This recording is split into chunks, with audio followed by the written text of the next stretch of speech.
I think I could make a compelling argument that the things we say to ourselves, our self-talk and our self-narrative, are the most important things we will ever say. Yes. So we have to start learning to talk to ourselves the same way we would talk to a friend or a loved one. Do you talk to yourself in a kind, empowering, compassionate way? Or do you talk to yourself in a very critical, judgmental, and harsh way? But if you called me up tonight and said, I'm feeling stoppable, I'm feeling stuck, I'm struggling, the very first thing I would do would be to try to comfort you.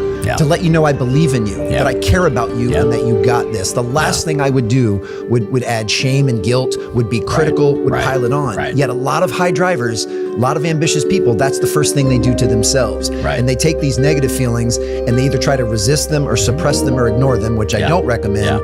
But then they start being very critical and they start stacking on the shame and guilt, and that only weighs them down. So the first thing you have to do is just let it go. I have preferences in life. Like if you're asking me, my preference is to win rather than to lose. That's a preference.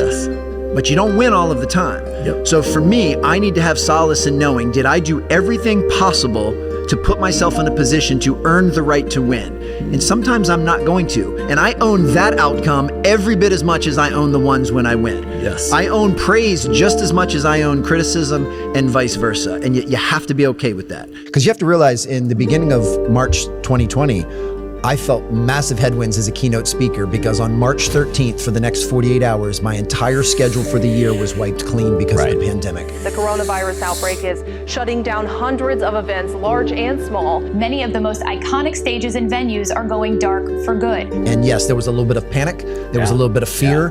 But then the next thing I leaned into was, how can I start adding values to others? How can I start doubling down and forging and strengthening relationships? And how can I get crystal clear on the long game? That right now, short-term things might be a little bit tough, but I'm not in this for the short term. I'm in this for the long term. And what I've recommended to clients, in the same medicine that I take myself, learn to refocus on the next play. So that the 30 months where things were raining money and it was great, that's now over. You can't be focused on that. We have to move to the next play. Focus on what you have control over. It's basically the acknowledgement that I do not control the world around me, but I always control my response. I do not control what goes on around me, but I always control my response. And high performers like you all choose to be very intentional and purposeful and thoughtful with those responses. And then refocus the lens on the process. Yeah, you've got your North Star, you've got where you want to be 1, 5, 10, 20 years from now, but refocus that lens on the process and let's invest in that now. Because I'm just here to stack days. Like, get the recipe down, figure out where you're trying to go, reverse engineer the process and systems that are most likely to help you get there, and then just stack days. And the more days you can stack, then you're gonna flex that consistency muscle and you're gonna start to see results. But it's the systematic, daily, incremental progress. If nothing changes, nothing changes. That's right. So you have to be willing to make the change in order to get that. And we have two types of change.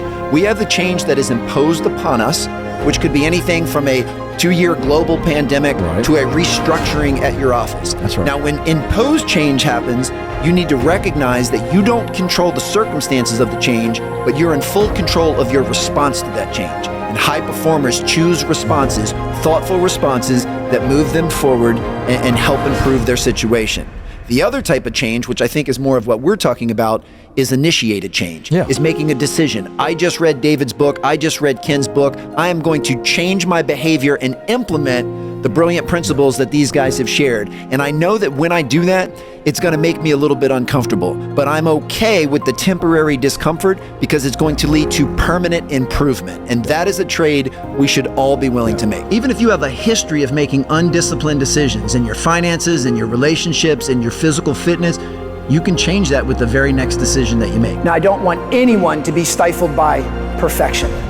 Life is not a perfect game. Basketball is not a perfect game. Business is definitely not a perfect game. But I do want each and every one of you heavily inspired by progress. Daily, systematic, incremental gains.